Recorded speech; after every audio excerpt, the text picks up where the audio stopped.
Стиховите што сакам да ги читаме се наоѓаат во Исаја 6 глава. И повторно многу специфична недела после денес, како што рековме. Минатата недела уште повеќе знам некои луѓе ги променија проповедите пред самата богослужба, затоа што беше таков моментот. Денеска на срце ми е да ги прочитам овие стихови и верувам дека Господ има да ни каже нешто, да не охрабри преку овие стихови. Значи, Исаја 6 глава вели вака: во годината кога умре царот Озија, отпочнувајќи од првиот стих. Во годината кога умре царот Озија, вели, јас го видов Господ седнат на престолот висок и издигнат, а полите на облеката негова го исполнија целиот храм. Околу него стоеа серафими, секој од нив имаше по 6 крилја. Со две секој, вели, го криеше своето лице, со две други ги криеа нозите своји, а со две леташе. И вика еден на друг: свет, свет, свет е Господ Саваот. Целата земја е полна со неговата слава. И се разниша, вели, горниот дел од вратите од гласот на оние што викаа, а домот се исполни со дим. И понатаму во 5 стих вели: јас се реков, тешко мене, зашто сум човек со нечисти усни и живеам среден народ исто така со нечисти усти. А очите мои го видоа царот, Господ Саваот.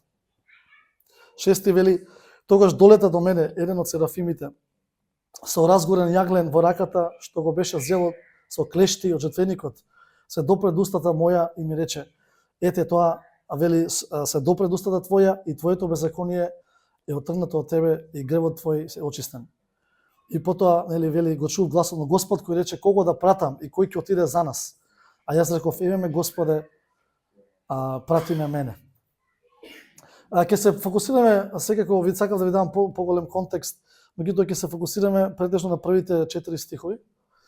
И но пред да продолжам понатаму би сакал да се помолам за ова уште еднаш. Господе, фала ти уште еднаш за твоето слово. Фала ти за вистината. Фала ти што има сила да не обликува, да не потикнува, да не инспирира, да не променува. И се молам сега да го направи тоа во нашите животи и помогни ми да споделувам работи што се вистина и што се потикни до тебе, не од никаква човечка мудрост. Се молам во името на Исус. Амин. Значи, предпоставувам, вие што читате од Словото, овие ви се познати стихови. Ќе ве потсетам уште еднаш. Значи, овие стихови ги наоѓаме во Стариот Завет, во книгата на пророкот Исаја, во 6 глава. Што значи дека Исаја веќе бил во некоја си пророчка служба, според некои пресметки, можеби околу 10 години. 5 до 10 години. Значи, Исаја веќе бил во служба на Бог 5 до 10 години. Вели, повторно историски показатели, бил пророк или служел во таа служба за време на 4 различни цареви, така што видел се во животот. И некои преданија во еврејската традиција велат дека на крај бил убиен насилно, маченички од еден од царевите при крај.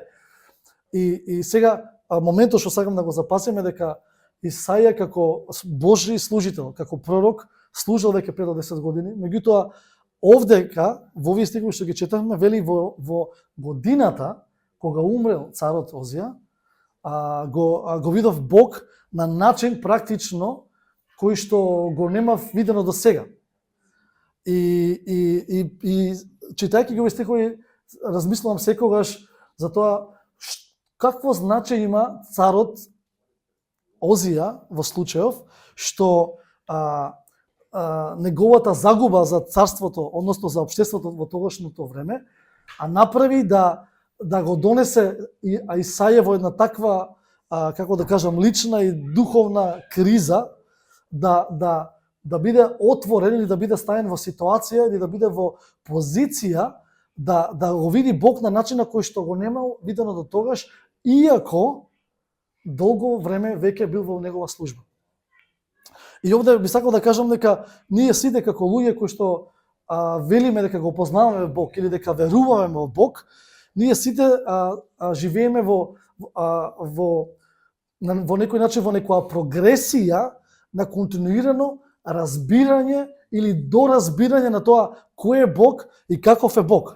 да речеме некои работи кои што ние сме ги познавале или да речеме сме ги знаеле за Бог во нашите почетоци духовни, кога сме одлучиле да го следиме него и да го предаеме неговиот живот на еден жив начин, да речеме, и сега постојано во нашиот тој од духовен, читајќи го словото, имајќи општење со други верници околу нас и така натаму во молитва, континуирано го разбираме на Бог на еден подлабок начин, на еден поголем начин и така натаму.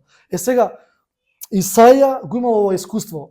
И сега јас размислувајќи повторно за значењето на царот Озија, и сакам да ви кажам кратко, на пример за него. Царот Озија е еден интересен лик од Стариот Завет, и тој станал цар кога имал само 16 години. Значи неговиот татко починал, он имал 16 години и нели бил прв престолонаследник, и тие луѓе што биле задолжени за тоа, бум, го стават одма цар да биде. Добрата работа е што, фала ти брат, добрата работа е што во тоа време околу него имало други луѓе, свештеници и слично, кои што словото ни кажува дека го упатувале или го советувале за тоа како да фактички и духовно, но и политички и воено да го води народот. Например, карактеристичен по тоа човекот Озија е што почнал многу добро. Значи од самите почетоци, например, вели Озија имаше 16 години кога станал цар, царуваше 52 години во Русалем, замислете. И правеше што е право пред очите на Господ. Во се како што правеше неговиот татко Амасија. Потоа вели и го бараше Бог во деновите на Захарија. И вели кој го учеше да има страф од Бога. И во тоа време, кога го бараше Бог, тој напредуваше. Значи, почнал многу добро. Има луѓе околу него кои што биле добри духовни советници, меѓу кои што бил и овој свештеник Захарија. И вели додека го барал Бог, додека го слушал, фактички додека дозволил да го прими тоа духовно влијание, значи носел добри одлуки што биле и за него во животот и за целото царство. Вели одел на војни со другите народи наоколу, вели ги раздрна зидините на Гет, една од околните градови, и потоа вели градал кули во Ерусалим, потоа се вели направил разни оружја за фрлање и стрели и големи камења. Со други зборови, човеков донел некои новитети и во однос на како војувале они како народ, и воено фактички се засилиле во неговото време, и политички се засилиле во неговото време, и духовно фактички го упатувал народот на добар пат, иако некои сметаат дека не е направил целосна духовна револуција, односно промена, трансформација во општеството, кога дошол на владење, но останува фактот дека тој во поголемиот дел на неговиот живот бил многу добар човек во однос на неговата духовно разбирање и во однос на тоа како сакал народот врз кој што царувал да се движи духовно. И поради тоа што носел духовна стабилност, поради тоа што носел политичка стабилност, поради тоа што носел воена стабилност во неговото општество, неговото име, неговата репутација било силно дигната на некој начин, и луѓето, знаете како е, кога имаш некој водач кој што остава впечаток дека е цврст и стабилен, и ти се чувствуваш посигурно и постабилно поради тоа. Тоа може да биде и во семејството, кога луѓето, членови на семејство, кога знаат дека родителите, посебно општеството кај нас, таткото, има таква некоја духовна стабилност, има стабилност и во другите сфери на својот живот, фактички се чувствуваат посигурни другите луѓе што се во тоа семејство. И исто така и политички, кога еден народ чувствува дека луѓето што се на позиција функционираат како што треба, и факт тоа носи само по себе некој се вид на стабилност во самото општество. И тоа, да не ви давам други примери, не би биле пристојни сега во овој момент да ги давам. И се супер до сега со овој човек, така? Но повторно го поврзувам со стикот во годината кога почина, вели го видов Господа. Понатаму, ако читаме сега во текстот, има еден дел во неговиот живот каде што читајќи, испитувајќи за неговиот живот, се случува пресврт во животот на овој човек. Значи, затоа што бил толку силен, да кажам и духовно, и општествено, и воено во земјата во која што живеел, се случува нешто што можеби се случува на повеќе на луѓе, кои што кога е некој добар во нешто или успешен во нешто и мисли дека тоа е причината зошто го искусува тој успех во животот. Значи, до тогаш бил полизен и скромен, имало луѓе кои што го патувале, знаеш, да сватиш дови идеи, дови иновации, дови мудрост како да постапуваш, ама ти забораваш дека изворот на тоа ти е од Бог, а не ти е затоа што ти самиот си дарот, не знам, од небото за земјата, и кога ти ќе мислиш дека ти си причината за твојот напредок, ти си причината зашто работите се случуваат во позитивна смисла, дури и на некој начин технички и да си, ама ако не разбереш дека изворот на сето тоа доаѓа конечно од Бог, и тогаш ти мислиш дека ја ако успеам во овие работи што Бог ми ги дава да ги успеам, можеби треба да пробам и некои други работи, можеби ќе треба да почнам и други работи да ги правам. Тоа ти ако речеме Бог мене ме повикува сега да бидам, не знам, да играм напаѓач фудбал и играм и давам голови, скречам и ја добро ми оди да давам голови. Ај ќе пробам са и голман да бидам. И брана ми дава 10 голови кои играме фудбал, играме секој четврток фудбал, иначе некои луѓе од овдека, и често знаеме да ги именуваме позициите, ама знаеме кој е добар, кој има талент и дар за одредена позиција. И сега по силом прилике, што викаат сребители, по сила на приликите на наши, значи нема голмани, ќе речам, ајде јас ќе земам да бранам, и бранам, ја мислам, денеска давав неколку голови, сигурно ќе бранам добро, и под нози голови некои поради мене, после тие другите, добро што се христијани, не ме пцујат, да беа можеби ќе ме пцуја. Но поедата беше, се случи нешто со овој цар. Вели, кога се укропи, односно укрепи, и вели му се возгордеа срцето, и што го водеше во пропаст. Вика, стана неверен на Господа, својот Бог, затоа што влезе во Господовиот храм, за да принесе темјан на жртвеникот. Со други зборови, тој рекол, јас сум цар и успеам се, и сега ќе направам нешто што не било негова задача. Значи, ова што тој влегол во храмот да го направи, била обврска и задача на свештениците. Ама кога некој човек ќе рече, и Господ е со мене, и сега јас ќе почнам да правам се затоа што успеа во една работа и Бог мене не ме повикува во друга работа, ама ќе почнам да ја правам таа затоа што сум се умислил дека само јас знам да правам добро. Значи, вие свештениците прават добро, ама јас можам подобро од нив да правам.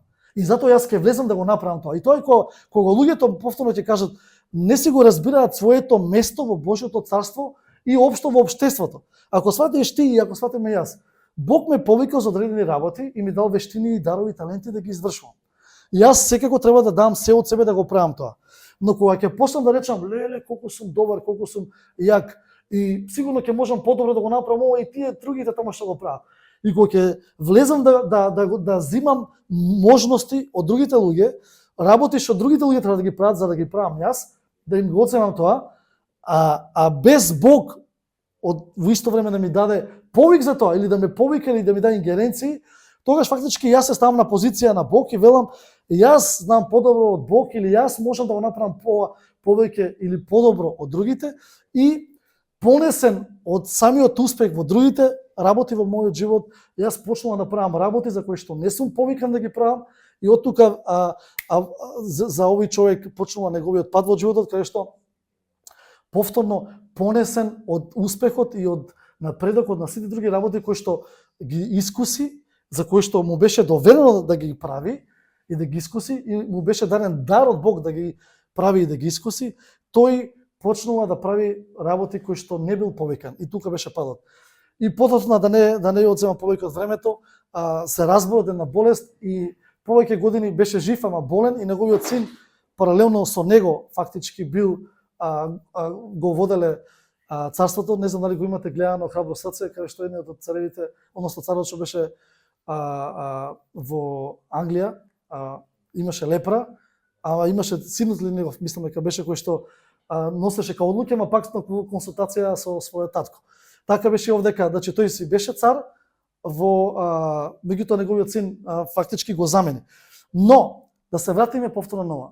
Во годината кога умре царот Озија, вели Исаја, го видов Бог. Царот кој што носеше на некој начин стабилност во земјата во која што живеја, царот кој што беше символ на стабилност и на сигурност, го снемува и најнаш впечатокот мој од животот на Исаја, човек кој што бил во служба со Бог, човек кој што имал веќе однос, комуникација со Бог и човек кој што го познавал Бог, искусува нешто кое што до тогаш го не бил искусил во својот живот.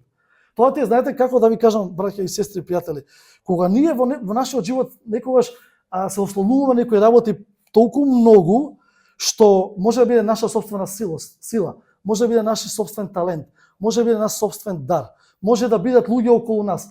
Толку многу се подпираме на нив, што кога тоа од под нас, што вели, ќе се тргне, најнаш се чувствуваме соголени и велиме, леле, тоа што ми даваше сигурност и сила во мојот живот, сега го нема, што ќе правам?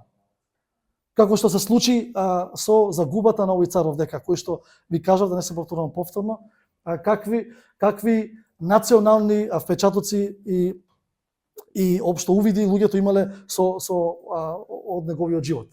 И сега, знаете, повторно, луѓе од нас кои што се подпираме на работи, кои што не ни размислуваме за нив и кои ќе ги снема од нашиот живот, кои ќе бидеме потресени, кои ќе се случат такви некои работи и најнаш ние сме оставени во позиција да мораме на некој начин да го гледаме Бог на начин на кој што до тогаш не сме го виделе, затоа што сме се подприле на други работи или дури спонтано, сосема спонтано, не сме се ни обидувале да размислуваме за некои подлабоки работи од Бог, да примеме од него откровение. Вели, да ве подсетам, вели, го видов Бог како седи, вели, на престолот. Царот символички, нели, седи на свој престол во било кое царство, има свој трон. И сега царот го нема и откровението за него беше едноставно и можам тука и да завршам проповедта. Значи, било што е на трон, таму што тебе ти стои, како што владее, и кој ќе се протресе, кој ќе снема, погледи малку погоре, да видиш дека тој трон што е Божи, никогаш не може да го снема, никогаш не може да биде протресен, и дека секогаш стои таму стабилно и цврсто, и твојата утеха, и твојата надеж, ако ти ја ставаш во луѓе, ако ти ја ставаш во тоа кој твој некој пријател или некој дури па и пасторот твој, колку многу знае, колку многу може, колку не знам што, и ако ти лично не го добиеш тоа искуство за тебе, дека, супер е, Бог ни става луѓе во нашиот живот и структура, од кои што можеме да учиме, да се подкрепуваме и кои што треба да внесат во нас сигурност, некоја утеха за некои работи во животот, меѓутоа, ако ние лично не го добиеме тоа разбирање дека Бог седи суверено на својот престол, суверено на својот трон и дека тоа нема никогаш да се промени, без разлика што ќе се случува околу нас лево, без разлика на тоа што ќе се случува околу нас десно, тогаш ние сме благословени луѓе. Ама работата е што некогаш треба да ни се случат некои работи во животот, лично или околу нас, да не протресат, да не продрмаат, дури во нашиот, па ќе кажам, христијански живот. Јас сум во верата, како да кажам, во живата вера, 20 на години, и сум имал периоди во мојот живот, да не давам сега некои конкретни примери, кои што биле како некој катализатор за некое моје приближување до Бог или за некое моје поголема отвореност за тоа да примам објава за тоа каков е Бог од некои дадени фази, затоа што некогаш не е во животот. Бог, црква, читаме, доаѓаме, комуницираме меѓу себе и со Словото и како што размислував и комуницирав, разговарав со мои пријатели, впечатокот е дека најголем дел од растот луѓето, верните во црквата, го доживуваат во некои своји први години во својот духовен живот. Кога има таа ревност, леле, Бог ме спаси, да, нели, што вели Библијата, прва љубов за Бог, така? И ги сакаш сите околу тебе, и значи и сам дури себе се сакаш, ако не си можел да се сакаш. И тие што те не видеат, почнуваш да ги сакаш и викаш ќе ви простам на сите, ве сакам сите, а не сте пиени, некој имаме пријател, пиени ги сака тогаш сите. Значи трезни сте. Ама че читате Библијата и викаш, Господе, сите сакам да ги сакам. Сакам да растам, сакам да те познам тебе, и така неколку години живееш и после ти поминува тоа, не знам што се случува во животот, некои други работи се отвараат, предизвици, забораваш се, читаш пак Библија од време на време, у црква доаѓаш пак прилично редовно, 2-3 пати во месецот се трудиш да доаѓаш, меѓутоа тој тоа ниво на раст, на искуство со Бог, едноставно е во фаза на преживување и на служба. Тоа може да биде и за луѓе што проповедаат во црква, се читаат само за да имаат проповеди или прават нешто, луѓе што се во служба, во некаква служба за Бог. Само си го одржуваат нивото на минимум колку морам, јас морам да проповедам, морам нешто да имам, да знам што да ви проповедам. Или слично. И така во овој контекст луѓе кои што го искусуваат Бог, меѓутоа доживуваат некоја стагнација и треба некогаш нешто можеби да се случи, да се пробудиме и да речеме чекај малце, сакам да, или Бог да рече чекај малце, сакам да ти вбризгаме на ново или свежа објава за мене, за тоа кој сум јас. Кажеш да, ти бидејќи помина толку време и гледаше на царот околу тебе кој што ти даваше поддршка, кој што ти носеше сигурност и сега нема. Тоа е исто луѓе, пример, имаат работа и најнаш можеби ја губат работата и ќе речат леле како сега што ќе биде со мене финансиски? И ќе речеш да, меѓутоа дури кога работиш ти со своите раце ги заработуваш парите и да речеме твојата фирма ги добиваш. Ама она конечното разбирање за мене дека Бог ми дал благодат да имам работа, Бог ми дал благодат да имам и раце, за да можам да ги заработам тие пари. И конечно, ние зависиме не од нашите шефови на работа, или од директорите или од фирмите, туку од Бог кој што ни дава можност да имаме работа или да немаме работа. И затоа тука да речеме некои луѓе може се треба да речат леле, работата не ми е сигурна, леле што ќе биде ќе отпуштале, слушаме гласини, и ја ќе речам добро, вистини се тие гласовите. Ама дали Божиот престол се тресе горе, дали Бог горе се тресе на небото, вика леле ќе го отпуштат од работа, како ќе се згрижам за него, не знам. Дали Бог така горе од небото гледа или не знам. Леле бизнисот опаѓа, како ќе биде, не знам. Океј, има ситуации и периоди на прилагодување во животот и финансиско прилагодување, го разбираме тој дел. Меѓутоа, ако разбереме дека конечно од Бог доаѓа тоа што ни доаѓа, и еден човек викаше еднаш во еден вика, ако има едно работно место, ако треба Бог ќе го отвори, не знам, вика човек од црквата да го добие ако му треба тоа работно место. И сега не може да филозофираме околу тоа да речеме, ама како Бог дали што е со другите луѓе, меѓутоа во контекст на ова што сакам да го кажаме дека кога работите околу нас изгледаат изгубени и работи во кои што сме наоѓале утеха и сигурност во нашите животи, дали е работно место, дали се некои луѓе во животот кои што биле и ни носеле некоја стабилност, и кога тоа ќе го снема, дали ние ќе паднеме во очај или дали ние ќе речеме полека малце Господ е тој кој што е на крајот на денот суверен или крајот од криштата суверен и мојот живот зависи првенствено од него и затоа јас можам да се потпрам врз Господ без разлика на тоа што се случува околу мене. Зборевме пред некое време на студентската група кај што имаме библиски проучувања и беше поставено прашањето како реагирате на лоши вести. Како реагирате на лоши вести? И луѓето се обидуваат да дадат одговор како реагираш на лоши вести. Лоша вест за работа, лоша вест за здравје, лоша вест за некоја трагедија или било што. Како реагира, или не знам, имаш врска долго години и врската тика сега не сакам да бидам веќе во врска. И тоа е на некој начин лоша вест. Како реагираш на лоши вести? И на крај заклучокот беше на лоши вести ти значи не можеш да бидеш подготвен за да реагираш ако претходно континуирано не си, како да кажам, изложен или подготвуван за да реагираш. Значи не може ти да го дам тој примерот, ќе го дадам. Имаше луѓе кои што се обидуваа учениците на Исус, дојде еден човек, имаше момче со демон, со еден дух зол. И вели го донесоме кај учениците, не може, а Исус дојде и го истера. И потоа го прашуваат, зошто ние не можевме да го истераме?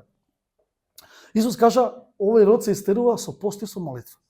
И сега, јас велам, значи ние ова може да го гледаме на два начини. Првиот начин е, ајде да постиме 2 дена и да се молиме 2 дена, и сега ќе одиме да му помолиме на момчето и да го стераме тој дух од него. Или Исус сакаше да каже, треба човек да има континуиран живот на духовно општање со Бог, континуиран пост, континуирана молитва, за да биде духовно подготвен да се справи со тој проблем што е во него. Така што човек кој што има континуирана ситуација, континуирано општање со Бог и време во слово, во молитва и во духовно изградување, тогаш тој човек ќе биде повеќе подготвен да се спреми, односно да одговори на моментите во криза во неговиот живот. Еднаш во животот ми се случи на таква ситуација што ми беше многу тешка. Фактички не да ме изведи од колосек, туку како воз да ме удри.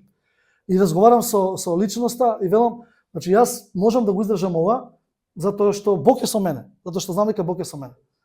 Фактички затоа што знам дека Библијата пишува дека Бог ќе биде со мене секогаш, нема да ме остави.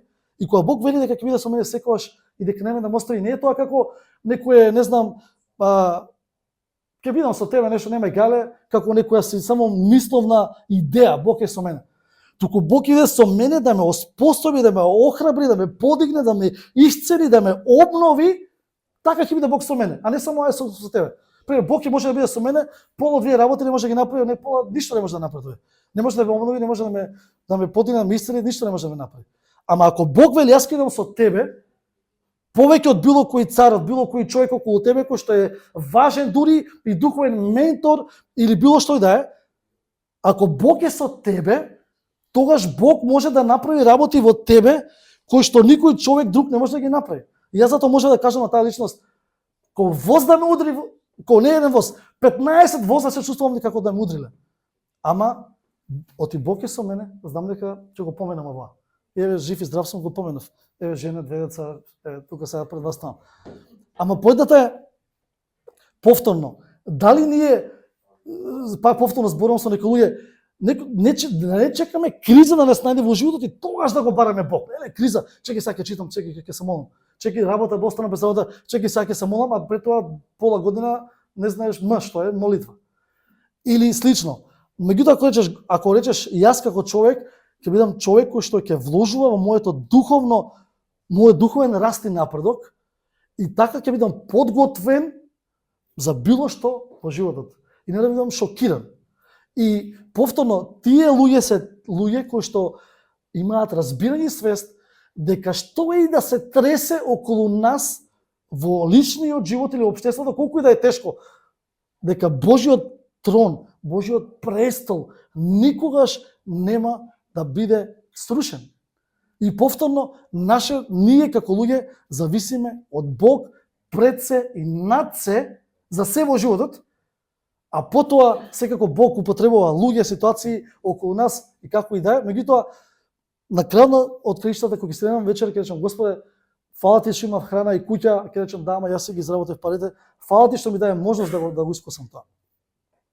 И така Исаија во таа национална криза, па дури и лична криза, дури и лични борби, и покрај тоа што беше човек кој што беше во служба со Бог, доби еден увид од Бог за тоа колку е величествен, силен и славен, и вели ангелите тука околу него викаат свет, свет, свет е Господ, и рече леле Господ е свет и е праведен и неговиот престол не може никој и ништо да го помрне, и го види на еден начин и потоа се развива тука комуникацијата горе.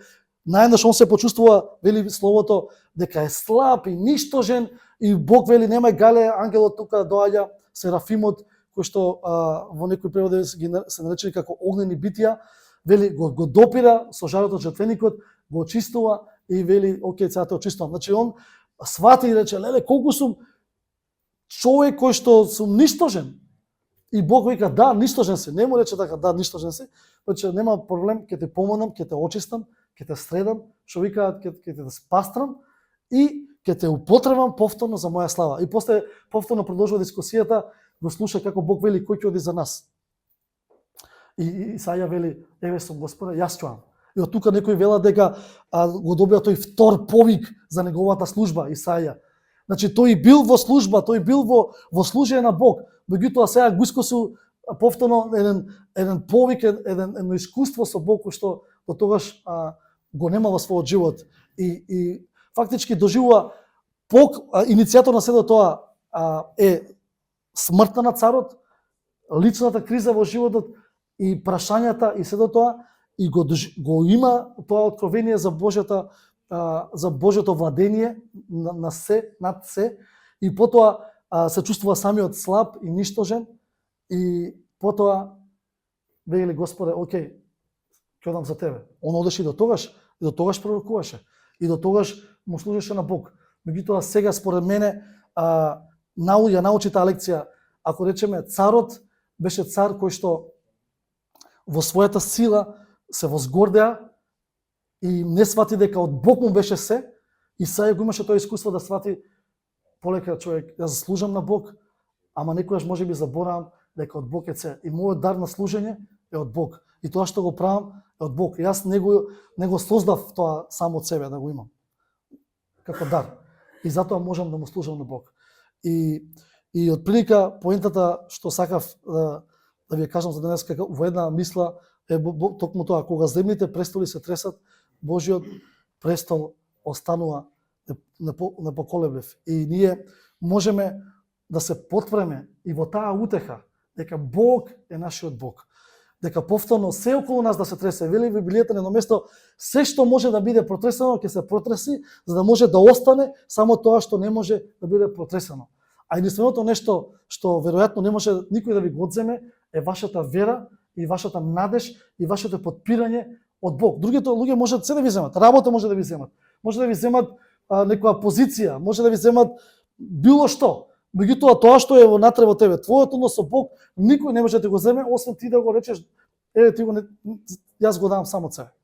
И затоа, како храбрување ќе ми биде за вас ова утро, да се држите, да се држиме сите за таа вера, да се држиме за таа надеж, да се држиме за тој Бог кој што седи на тронот, не само на тронот, в смисла на тронот во однос на висина дека е над другите тронови, туку дека е во сила, во власт, во моќ над се друго што постои, и тој е Бог кој што ги гледа нашите животи, тој е Бог кој што ги води нашите животи, и тој е Бог во кој што можеме ние да ги ставиме нашите животи во доверба во Него, дека тој ќе го води нашиот живот, дека тој ќе не управува во нашиот живот, дека тој ќе ги отвори тие врати што треба да бидат отворени, дека дури ако се затворат некои врати ќе ги отвори тие што треба да бидат отворени, меѓутоа нашиот живот зависи од Него, и тоа треба да биде утеха кога ќе се легнеме навечер и цел ден преку ден, дека ако Бог сака нешто да се случи во мојот живот, дека не може никој лево или десно да го спречи тоа да се случи. Што и да се случи, какви работи да се случат околу нас, кои што се шокантни, речеме Господе, ти седиш на тронот. Исус Христос седи на тронот. Вели одесно на престолот на Таткото. И фактички вели ние сме седнати со Него. И тој е тој Бог до кој што имаме пристап. За крај каде што вели во Евреите, вели да пристапуваме смело кон престолот на благодата. Имаме пристап до овој Бог, до овој величествен Бог, во неговата слава, во неговото величество, во неговата сила и во неговата ризница на се што нам ни е потребно да го живееме овој живот на земјата. Имаме пристап до Него. И вели доаѓете смело. Доаѓете смело. Вели проклет е човек кој што се надева на човек, но благословен е човекот. Сега спојувам стигови повеќе во едно. Благословен е човекот чија што надеж е во Бог. И за крај сакам да ги прочитам овие стихови што ги читаме од Псалм 46.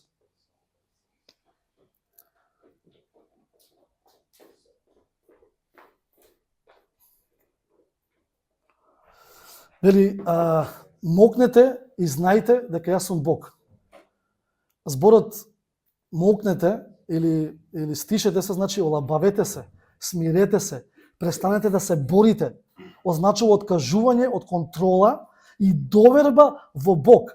Не значи само молк, туку и пушти, препушти, отпушти или допушти на Бог да биде Бог. Оставете се, смирете се. Ставете вашата надеж конкретно во Бог. Оставете се друго. Во суштина, единствената надеж или извор на надеж да ви биде Бог. Само тоа што ќе можеш да пуштиш, да отпуштиш, да молкнеш и да речеш и вели и знајте дека јас сум Бог. Ова стихот така значи. Значи молкнете и знајте дека јас сум Бог. И би сакал сега да се помолам за крај во овој контекст и Господ нека не благослови. Има уште време, ама тоа е тоа.